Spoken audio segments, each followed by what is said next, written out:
अस्सलाम वालेकुम, नमस्ते, सत श्री अकाल, हेलो एवरीवन।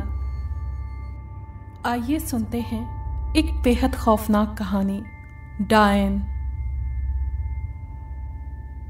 एक बहुत प्यारा गांव था जिसका नाम खुशी आबाद था, लेकिन ना जाने पिछले 15 दिनों से उसे किसी की नजर लग गई थी कि यह खुशी आबाद से गमी आबाद हो गया था। 15 दिनों में गांव के 15 खूबसूरत नौजवान मौत की आगोश में जा बसे थे और उनकी मौत बेहद खौफनाक तरीके से हुई थी। किसी का दिल गायब था तो किसी का कलेजा और किसी की अतड़ियां बाहर आई हुई थीं, लेकिन सब में एक बात कॉमन थी कि किसी के भी जिस्म में खून का एक कतरा भी न था। गांव वालों में बहुत डर फैला हुआ था। शाम होने से पहले ही सारा गांव ऐसे सुनसान हो जाता जैसे कि यहाँ पर कोई रहता ही न हो। यहाँ तक कि रात को कुत्ते भौंकने की आवाज़ आती तो लोगों में डर की एक लहर पैदा हो जाती। कोई कहता कि ये एक बदरूह का काम है, कोई कहता ये जिन का काम है। अक्सर लोगों का ये ख्याल था कि गांव में कोई पिच्छल पैरी आ गई है। मेरा मतलब उल्टे पांव वाली चुड़ैल से है। गर्ज ये कि जितने मुंह उतनी बातें। गांव में बेहद डर फैल गया था। आधे से ज्यादा गांव यहां से कूच कर चुका था। मेरे घर वालों ने भी ये गांव छोड़ने का फैसला किया। वहां से दूर, बहुत दूर एक खूबसूरत से गांव में जा बसे। हमारे साथ गांव की 15 फैमिलियां आई थीं, जिनमें मेरा सबसे गहरा दोस्त जोहैब भी था। यहां पर आने के बाद सब ने सुख का सांस लिया और सब खुशी से रहने लगे। आज इस वाक़ये को 6 साल गुजर गया था।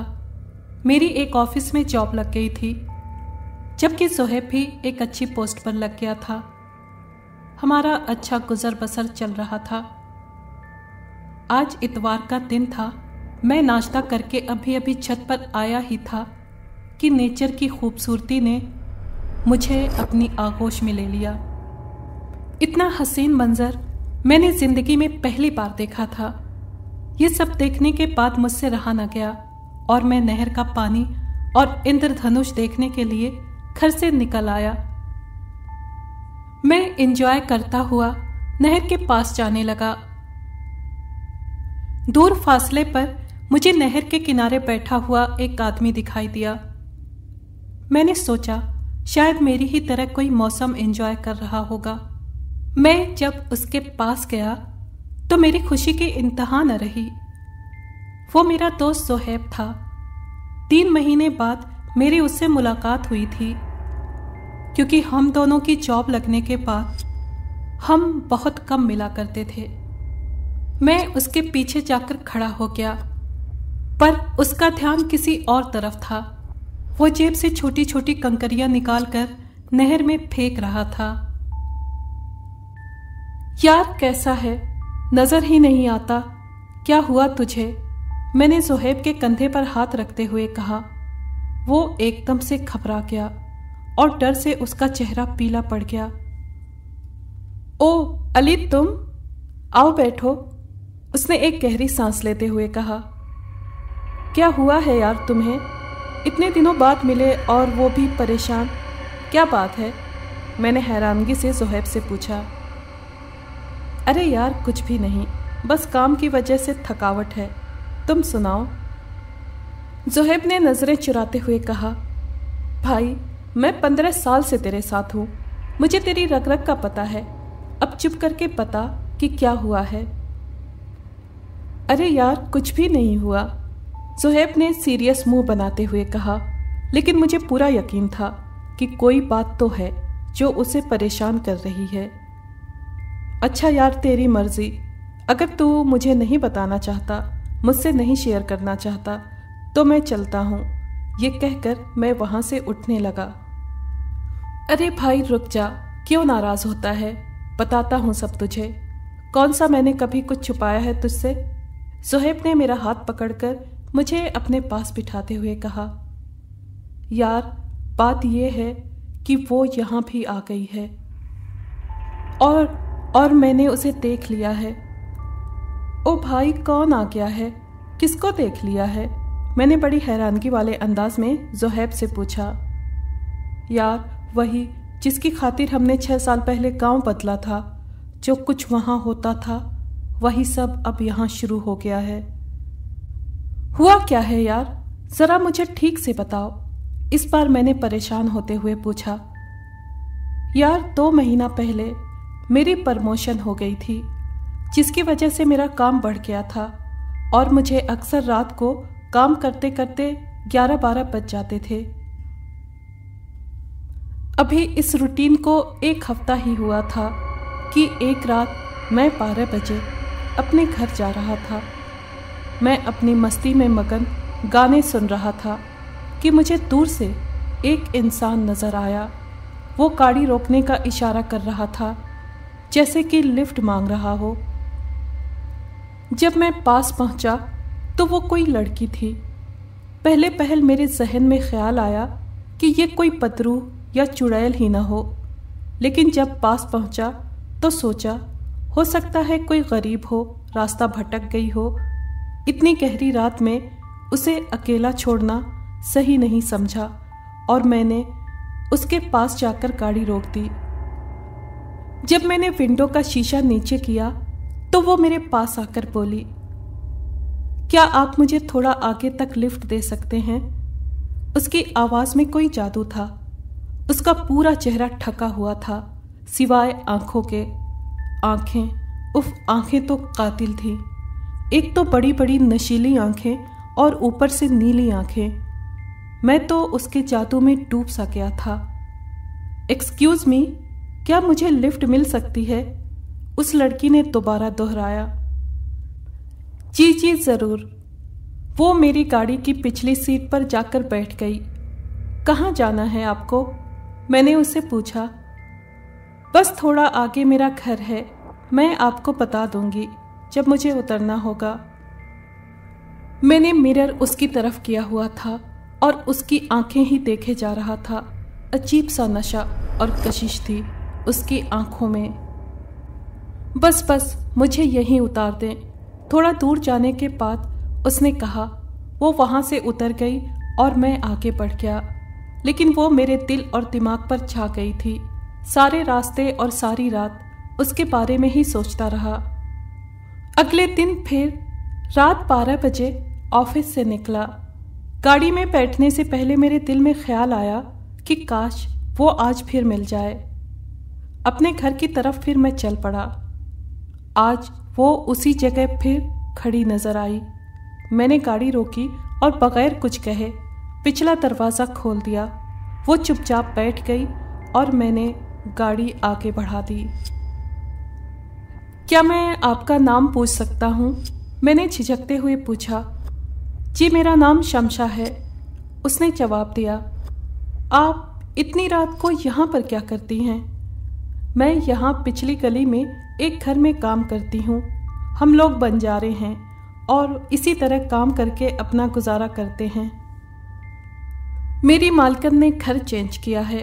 2-3 दिनों से सफाई करते और सेटिंग करते हुए देर हो जाती है और न जाने अब और कितने दिन ऐसा ही होगा। मैंने दिल में सोचा, काश हमेशा के लिए ही ऐसा हो। इतने में उसकी मंजिल आ गई और उसने मेरी तरफ देखा और वहाँ से चली गई। अब रोज़ मैं रात को उसी टाइम वहाँ से गुजरता और वहाँ पर वो मुझे पहले से खड़ी मिलती। कुछ ही दिनों में हम लोग एक दूसरे के काफ़ी करीब आ चुके थे।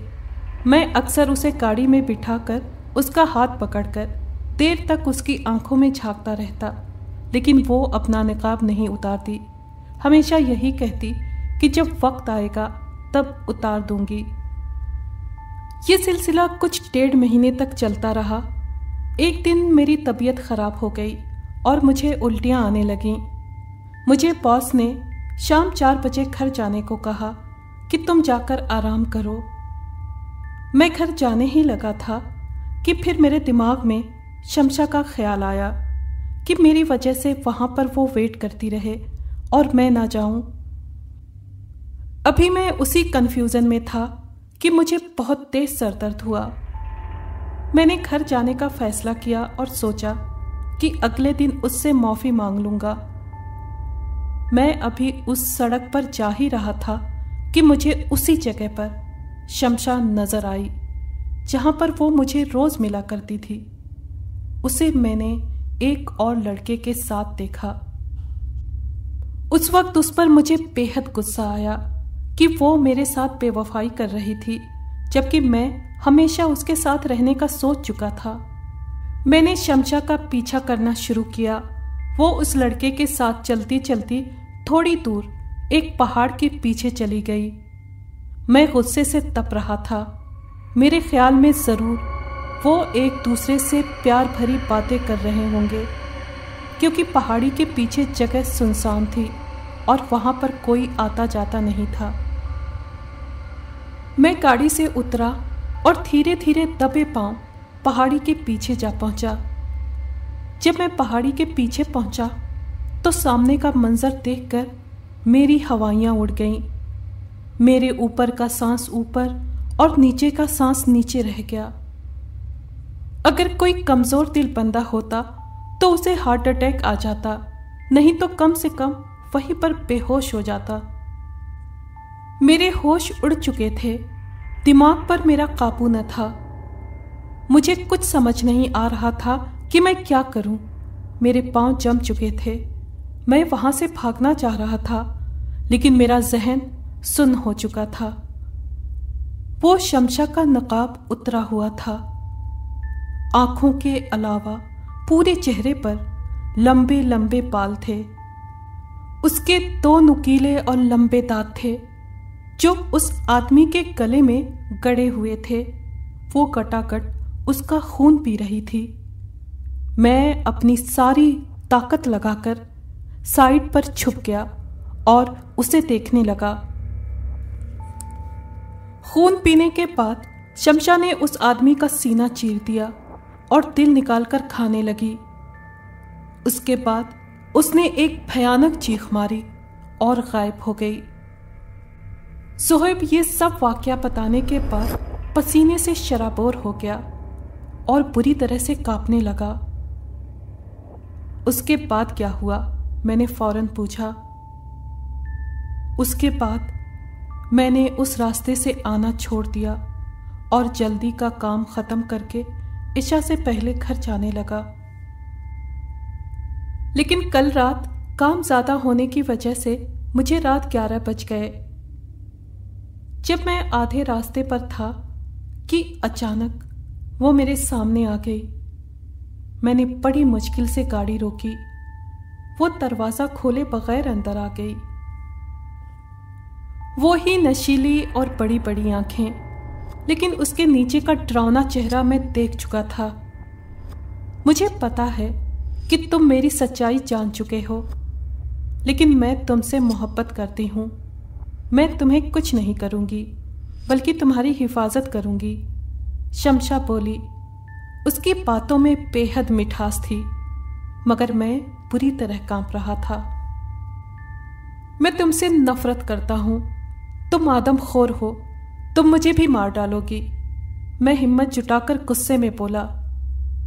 नहीं मेरी जान, मैं हमेशा तुम्हारा ख्याल रखूंगी, शमशा ने इस बार भी प्यार से कहा।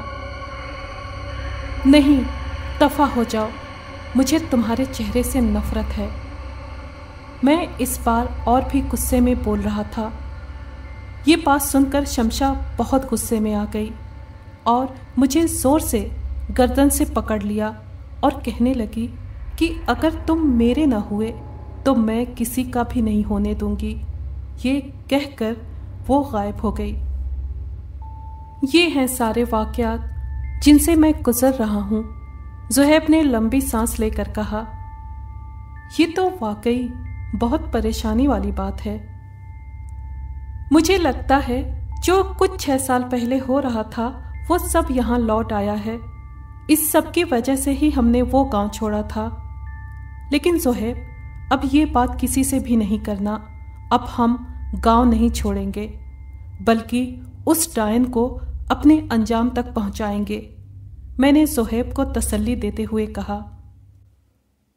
हाँ यार, मैं भी उसको मारना चाहता हूँ, किसी भी कीमत पर। इतने में जोहेब के घर से फ़ोन आया। फ़ोन जोहेब की मामा का था।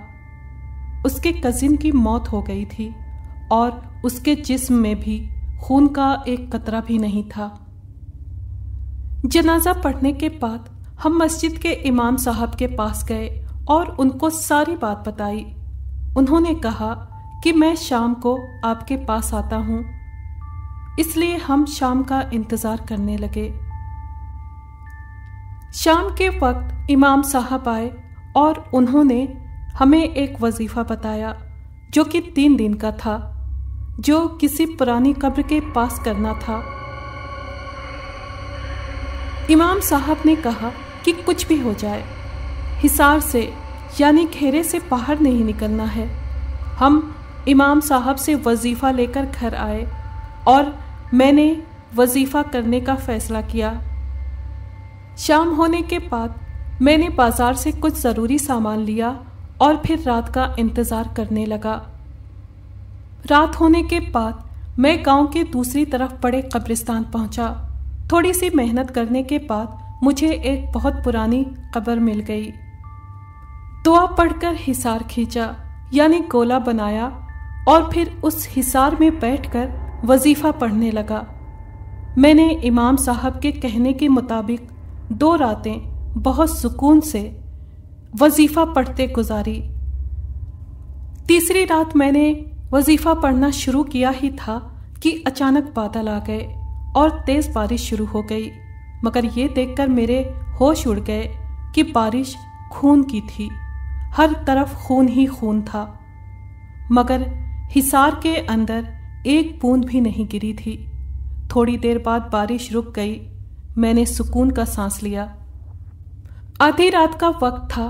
मैं अमल पढ़ने में बिजी था कि अचानक एक अजीब सा जानवर मेरी तरफ बढ़ने लगा।